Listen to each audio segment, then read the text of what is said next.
For more than 50 years, it existed only in whispers, a scene so peculiar, so charged, that network executives buried it before it ever reached American screens. Bewitched, the beloved 60s sitcom about a charming witch and her mortal husband, had always balanced mischief with morality. But this scene, it crossed a line no one dared name. Now, after 53 years, that lost moment has finally been unearthed, and it's rewriting TV history. The scene America wasn't meant to see. When archivists reopened the Bewitched film reels stored since 1971, they came across a version of an episode that never made it to air. Inside was a short, 2-minute sequence that had quietly disappeared from the show's history. A moment that was neither magical nor comedic, yet deeply revealing about its time. The unaired scene shows Samantha and Darren in their living room after an argument. There are no visual effects, no twitch of the nose, just a quiet exchange. Samantha, played by Elizabeth Montgomery, tells her husband, "You don't want me to be myself. You want me to act like I'm less than I am." Darren hesitates, unsure how to respond. It's a simple conversation, but the tone is unusually serious for a light sitcom. At the time, network executives viewed this moment as too direct. In 60s television, women rarely confronted male authority figures in such personal terms, especially within a family-friendly setting. Bewitched had built its charm on fantasy, the harmless idea of a magical wife who still fit neatly into suburban expectations. This scene disrupted that balance. Studio memos from the era described it as too pointed and potentially divisive. The decision was made to reshoot the sequence with a lighter tone, replacing the conversation with a typical comedic misunderstanding. The original footage was then shelved, likely intended to stay there permanently. Over the years, rumors circulated among collectors and fans about a lost, bewitched scene that portrayed Samantha in a more assertive human light. Few believed it actually existed. When the full footage was finally verified, it offered a glimpse into how much the show had tried and failed to say about gender, identity, and compromise under the surface of its sitcom magic. The rediscovery doesn't change what Bewitched was, but it adds a layer of honesty to what it tried to be. A gentle show navigating a complicated time, always hinting that there was more to its magic than met the eye. This scene did not make it, but 3 controversial ones did. Beneath its laughter and suburban calm, Bewitched occasionally brushed against the limits of what television would allow. 3 moments, in particular, tested how much magic America was willing to accept. Samantha's power versus submission scenes. If there was ever a recurring Bewitched moment that truly tested the limits of 60s television, it wasn't a spell or a prank. It was a conversation.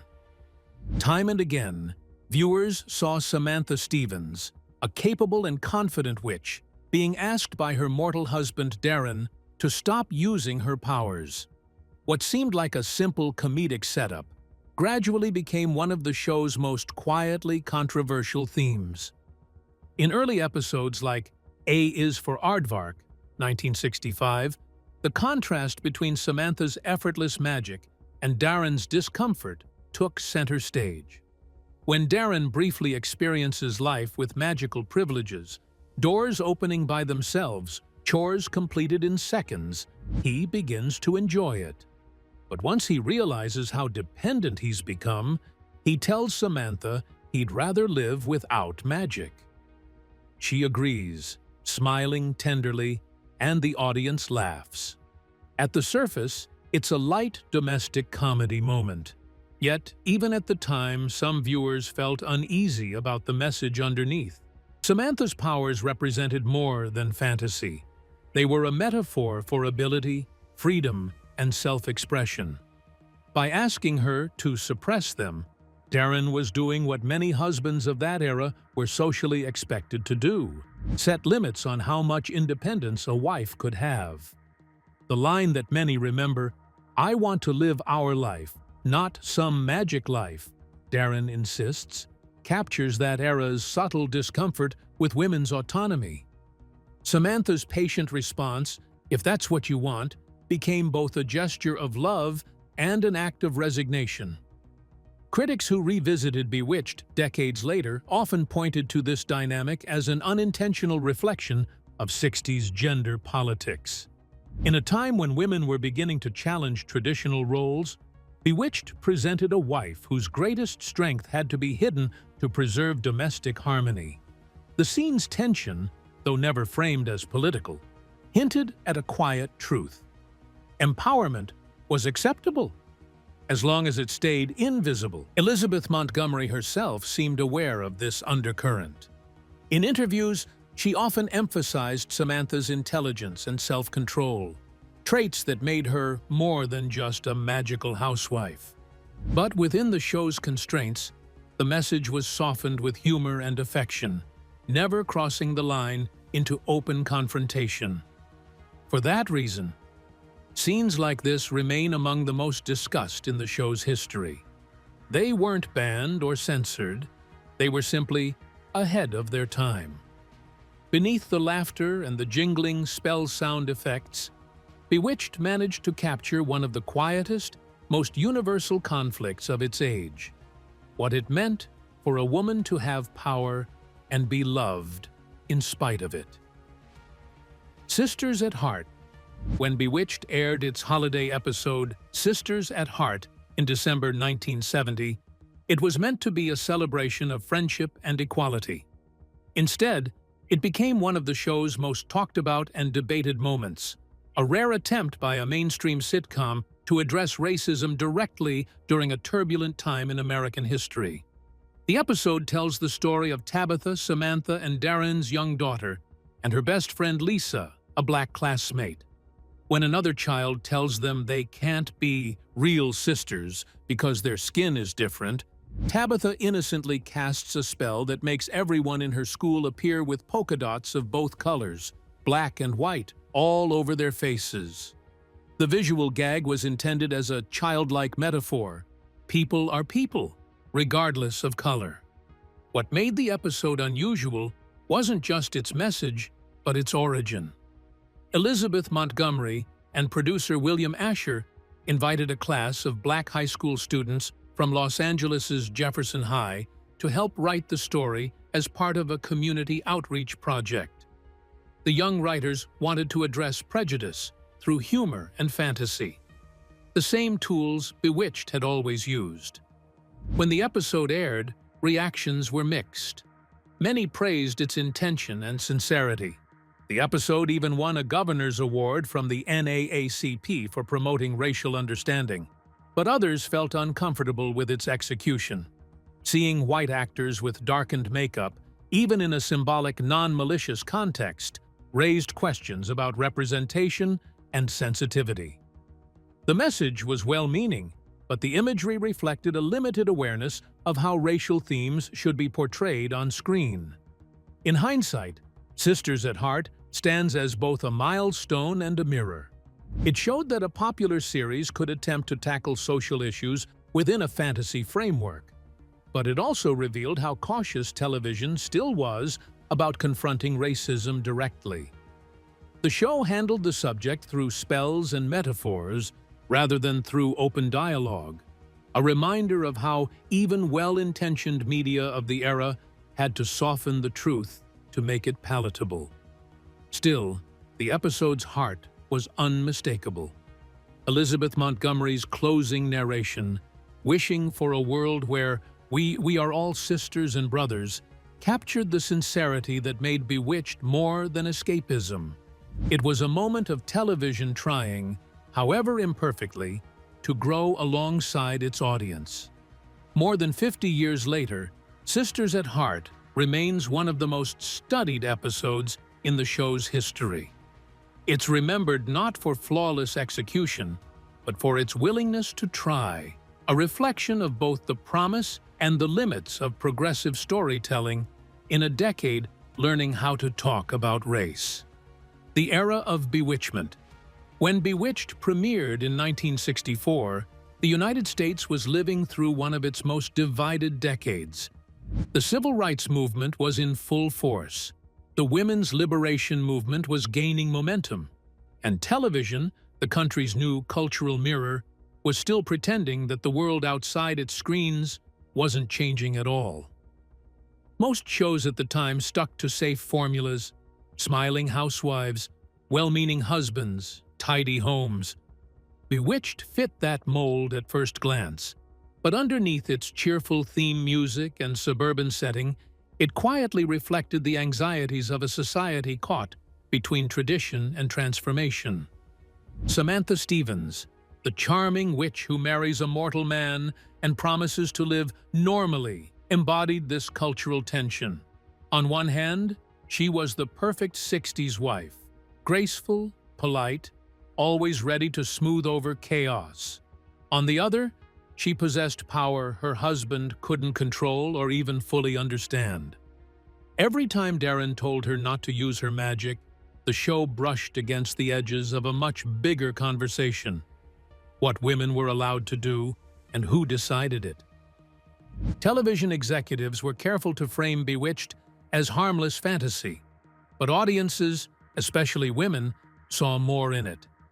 Many recognized Samantha's situation as an allegory for the quiet compromises they made in real life, suppressing ambition, intellect, or individuality to keep peace at home. The tension between love and independence made Bewitched different from other comedies of the era. It was never openly political, yet it carried the emotional undertones of change. The show's social tightrope extended beyond gender. During its run, Bewitched avoided overtly discussing race, religion, or politics, topics that advertisers and networks considered too divisive. When the show finally did touch on these issues, as in the later episode Sisters at Heart, it did so through metaphor rather than confrontation. That choice reflected how television of the time handled discomfort, by disguising it as entertainment. Even the show's fantasy premise, a witch trying to fit into suburban America, carried symbolic weight. In an era obsessed with conformity, Samantha's double life mirrored the experience of anyone who felt pressured to hide a part of themselves to be accepted. Her magic could represent power, identity, or difference of any kind. The more she tried to appear ordinary, the more she revealed how narrow normal really was. By the end of the 60s, Bewitched had become more than a sitcom. It was a soft rebellion wrapped in charm, a reminder that television could question its world without ever saying so directly. Beneath the surface humor, it documented the quiet negotiations of its time. Between progress and propriety, between love and equality, and between the power people had and the permission they were given to use it. But if Bewitched could challenge so much within the story, what was happening among the people who brought it to life? Samantha, Darren, and the battle behind the curtain. The tension between Samantha and Darren wasn't just a story written into scripts. It also reflected the realities behind the camera. Like the characters they played, the people who made Bewitched were navigating power, identity, and compromise in an industry that was learning, often uncomfortably, how to evolve. Elizabeth Montgomery, who played Samantha, was more than the show's star. She was its creative heart. Intelligent, thoughtful, and politically aware, she believed in giving the character depth and quiet strength. But as the series grew successful, she also found herself at the center of decisions that weren't entirely hers to make. Her husband at the time, William Asher, served as Bewitched's producer and frequent director. Their partnership helped shape the show's tone, light and magical, but with moments of wit and social observation. Yet it also mirrored the same dynamic the series depicted: a talented woman working within the boundaries of a system that didn't always recognize her full influence. Montgomery's subtle performances made Samantha modern and self-assured, even when the scripts asked her to downplay that independence. Then there was Darren Stevens, or rather, the two actors who portrayed him. Dick York, the original Darren, embodied the slightly anxious everyman husband who wanted control in a world that kept outsmarting him. Off-screen, York struggled with chronic back pain from an old injury. By 1969, his condition worsened, and he was replaced by Dick Sargent without explanation. The sudden switch, one of the earliest major recastings in television, was handled quietly, but it fueled rumors of creative friction. Some viewers sensed that the chemistry between Samantha and the second Darren had changed. In truth, it had. Montgomery and Sargent's working relationship was professional, but lacked the same spark York brought to the role. The show carried on, but the shift marked the beginning of its gradual decline. Behind the scenes, Bewitched faced pressures common to many long-running shows. Network executives wanted to preserve its family-friendly image, even as American culture was becoming more outspoken. Montgomery pushed for fresher, more relevant stories, ideas that explored women's roles or hinted at changing values. But ABC preferred to keep the formula intact: spells, laughs, and happy endings. Despite these limits, Montgomery's portrayal gave Bewitched emotional credibility. She infused Samantha with quiet intelligence, often saying more with a look than with dialogue. That restraint, both on-screen and off, made the character enduring. While the studio favored simplicity, Montgomery's presence ensured that Bewitched never felt empty. By the final seasons, the balance that had defined the show between magic and normalcy, creativity and control, was wearing thin. Montgomery's marriage to Asher ended, and the series followed soon after. But in hindsight, the creative push and pull that defined Bewitched was part of what made it timeless. It wasn't just a sitcom about a witch adjusting to mortal life. It was a reflection of the very people who made it: artists, performers, and dreamers trying to make something meaningful inside a system built to play it safe. The rediscovery. It began quietly, as most rediscoveries do. In 2023, an archivist working with a private collection of Columbia Pictures television reels came across a mislabeled film canister. Inside was a partial print of a Bewitched episode from 1969, but with one scene no one recognized. The footage wasn't lost because it had been erased. It had simply never aired. The scene in question ran less than 2 minutes, set at the Stevens' dining table.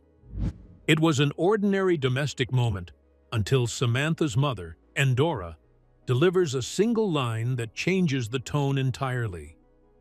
"Why hide your nature, darling?" she says, looking directly at Samantha. "If mortals can't accept you, let them be the ones to adapt."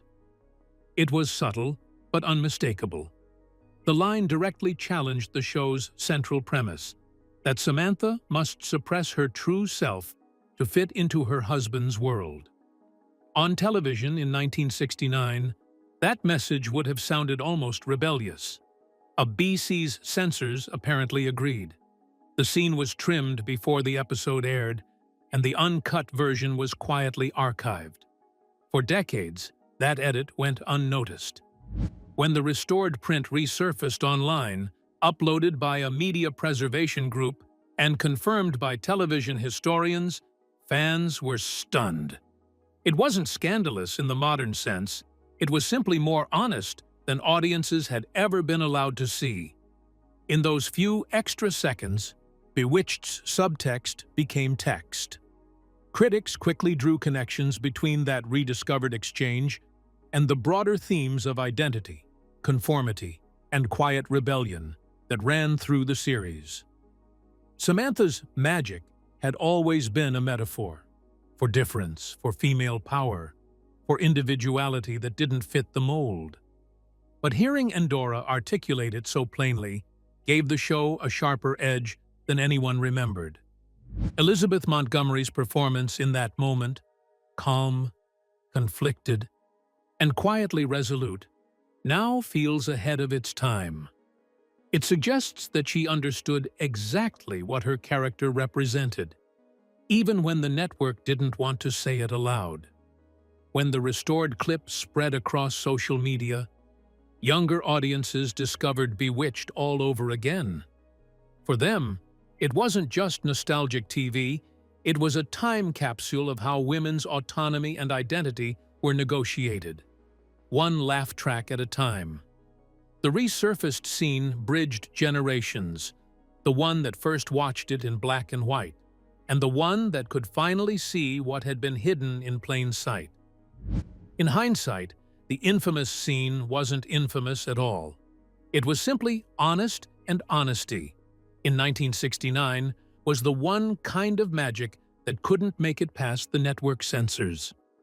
After the final spell was cast, where did Bewitched go? Lost in the vault. Decades of silence. When Bewitched ended in 1972, it didn't vanish. It simply went quiet. Like many shows of its era, it lived on through syndication, playing on afternoon television across America for years to come. Generations who hadn't been alive when it first aired grew up watching Samantha's gentle smile and Darren's exasperated disbelief. But, for all its cheerful familiarity, the show's subtler messages faded into the background. By the mid-70s, television had changed. Programs like All in the Family, MASH, and The Mary Tyler Moore Show spoke openly about social issues that Bewitched could only hint at. What once felt daring now seemed almost quaint. The Stevens' suburban home, once a setting for quiet rebellion, came to symbolize a simpler, more idealized version of America, one that the 70s were already leaving behind. Still, Bewitched never disappeared completely. It remained a staple of local reruns, cherished for its warmth and nostalgia. Viewers remembered it not for controversy, but for comfort, the kind of show you could watch with family on a Sunday afternoon. Yet beneath that surface nostalgia, a small but growing group of critics and fans began to see something more. In the 80s and 90s, media scholars revisited Bewitched through a cultural lens. They noticed how cleverly it balanced fantasy and feminism, using humor to explore the contradictions of domestic life. Articles and essays began framing Samantha not as a submissive housewife, but as a symbol of quiet resistance, a woman negotiating autonomy in a world that valued conformity. What once seemed light entertainment was now seen as layered commentary. Meanwhile, collectors and restoration specialists started preserving early film prints of Bewitched episodes, some of which had been edited or damaged over decades of rebroadcasting. Fan communities online shared trivia, behind-the-scenes stories, and restored clips. The show's tone, warm, ironic, and subtly subversive, resonated again with audiences in a new era of reappraisal. For much of the late 20th century, Bewitched lived in two forms: the nostalgic favorite, remembered by casual viewers, and the cultural artifact, re-examined by critics. Both versions were true in their own way. It was still the story of a kind-hearted witch trying to make an ordinary life work, and also a time capsule of how American television once softened its sharpest truths with charm. By the time streaming platforms began curating classic television, Bewitched returned once more, this time in high definition. Viewers who discovered it anew were surprised by how modern it sometimes felt. The jokes were dated, but the themes, compromise, individuality, the balance between love and selfhood were timeless. Half a century after its finale, Bewitched no longer lived in the vault. It lived in conversation between generations, between nostalgia and critique, between the world that made it and the one still learning from it. Cast then and now. The faces behind the magic. Half a century after Bewitched first aired, its cast remains one of television's most familiar ensembles, ordinary people who for 8 seasons carried a story that was anything but ordinary.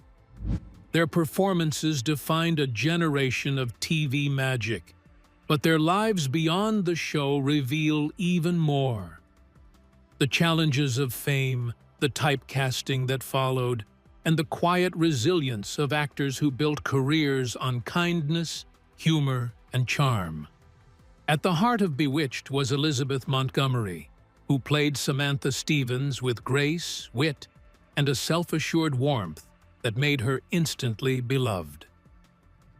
Born into Hollywood royalty, the daughter of actor Robert Montgomery and Broadway performer Elizabeth Allen, she understood both the glamour and the grind of the industry long before she twitched her first on-screen nose. Montgomery's performance made Samantha more than a sitcom character. She turned what could have been a one-note gimmick, the magic housewife, into a study of empathy and balance. She never mocked her role, and that sincerity made viewers believe in Samantha's struggle to blend two worlds. Off-camera, Montgomery was progressive, outspoken, and often more politically engaged than her studio preferred. During the show's run, she supported civil rights movements and challenged typecasting, quietly pushing for deeper scripts and more autonomy for women in television. After Bewitched ended, Montgomery deliberately moved away from comedy. She starred in a string of acclaimed TV movies, often playing complex, even tragic roles, battered women, suspects, social outcasts. Each was a reminder that she was far more versatile than the image of a smiling suburban witch. Sadly, she died in 1995 from cancer at just 62, leaving behind a legacy that critics still describe as the gentle face of quiet revolution. To this day, her nose twitch, part of pop culture shorthand, remains one of the most recognizable gestures in television history. Few sitcoms in history can claim to have swapped their lead actor mid-series and survived. Bewitched did, and the story of its two Darrins is both poignant and revealing of Hollywood's pressures. Dick York, the original Darren Stevens, joined Bewitched with a background in stage and film. His chemistry with Montgomery was effortless, and his comic timing helped ground the show's magical premise in human exasperation. But behind the laughter, York suffered chronic back pain from a film injury years earlier. The long shooting days, physical comedy, and studio schedules became unbearable. By the end of the 5th season, he was often collapsing on set. Montgomery and the crew adored him, but the network's pace didn't slow. In 1969, York was forced to step away, his health permanently compromised. Replacing him was Dick Sargent, a capable and good-natured actor who had originally been considered for the role years earlier. Sargent brought a steadier, more subdued Darren, less fiery, more bemused, and helped carry the show through its final 3 seasons. Still, the change divided fans. To many, Bewitched never felt quite the same, not because Sargent lacked talent, but because viewers had grown emotionally attached to York's flustered energy. After the show, York largely left acting, focusing on family and charity work. He passed away in 1992, remembered fondly by colleagues for his humility. Sargent continued acting in smaller television roles and became a respected advocate for LGBTQ+ visibility after publicly coming out in 1991, one of the first major sitcom stars of his generation to do so. His openness inspired many, adding a new layer to the Bewitched legacy. A story not just about magic, but about authenticity. He died in 1994, just a year before Montgomery, No one embodied theatrical mischief better than Agnes Moorehead, who played Endora, Samantha's flamboyant mother. A classically trained actress with a career stretching back to Orson Welles' Citizen Kane and Mercury Theatre, Moorehead brought a Shakespearean flair to television comedy. Her scenes crackled with elegance and disdain, yet beneath the humor was a strange tenderness, a mother fiercely protective of her daughter's independence, even as she meddled endlessly. Moorehead's Endora became iconic. The lavender hair, the gowns, the disdain for mortals. Darren? That name sounds like a small appliance. She earned 6 Emmy nominations for the role, but never won, something she shrugged off with characteristic grace. Off-camera, Moorehead was intensely private and deeply spiritual. She taught at acting workshops, mentored younger performers, and remained close to Montgomery long after filming ended. She passed away in 1974, just 2 years after Bewitched concluded, leaving behind a reputation as one of Hollywood's most formidable and dignified character actresses. As Darren's boss Larry Tate, David White gave Bewitched one of its most enduring comic archetypes, the charming, self-serving executive whose moral compass bent whichever way the client leaned. White's timing was impeccable. He could pivot from bluster to panic in a heartbeat, embodying the absurdities of 60s corporate America. White continued working steadily in television and film after Bewitched, appearing in The Twilight Zone, The Mary Tyler Moore Show, and The Happy Hooker Goes to Washington. His life was marked by both success and tragedy. His son, Jonathan White, was among the victims of the 1988 Lockerbie air disaster. White himself passed away 2 years later, remembered by friends as the gentleman who could make greed look funny. When Erin Murphy first appeared as Tabitha, Samantha, and Darren's daughter, she was barely 2 years old. She shared the role with her twin sister Diane for early episodes before taking over solo. Tabitha quickly became a fan favorite, the next generation of witches learning to balance 2 worlds. Unlike many child actors, Murphy transitioned smoothly out of show business. She occasionally acted in commercials, later becoming a TV host and entrepreneur. In interviews, she often describes Bewitched as a happy set, professional, warm, and remarkably stable for a 60s production. Now in her 60s, she remains one of the few surviving original cast members and frequently attends fan conventions, where she speaks about Elizabeth Montgomery with deep affection. "She treated me like her own," Murphy often says. "There was never a moment I didn't feel loved." Other familiar figures added texture to Bewitched's world. Paul Lynde as Uncle Arthur, the impish relative whose sarcasm made every appearance memorable. Alice Ghostly as Esmeralda, the nervous maid witch, and Bernard Fox as Dr. Bombay, the eccentric physician whose entrances were as unpredictable as his cures. Each turned small parts into cult favorites. Many of them went on to successful stage and voice careers, their work living on in reruns that have never quite faded from syndication. Today, the surviving footage of Bewitched serves not just as entertainment, but as a record of television's growing pains, the transition from formulaic domestic comedy to something more self-aware. Its cast carried that shift with grace. None of them could have known their work would still be watched, discussed, and rediscovered more than 50 years later. When fans revisit the show now, whether through streaming platforms or restored film reels, they see more than nostalgic fantasy. They see Elizabeth Montgomery's quiet defiance, Dick York's courage through pain, Dick Sargent's late-life honesty, and Agnes Moorehead's elegant mischief. Each actor, in some way, lived a version of Samantha's struggle, to be true to themselves in a world that often wanted them smaller, quieter, or easier to define. The magic of Bewitched was never really about spells or twitching noses. It was about people, talented, complicated, human, who made television sparkle simply by being genuine.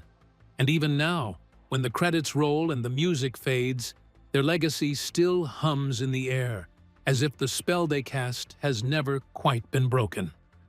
50 years later, despite controversies, the charm remains. Hit subscribe and join us as we keep bringing lost television history back to life.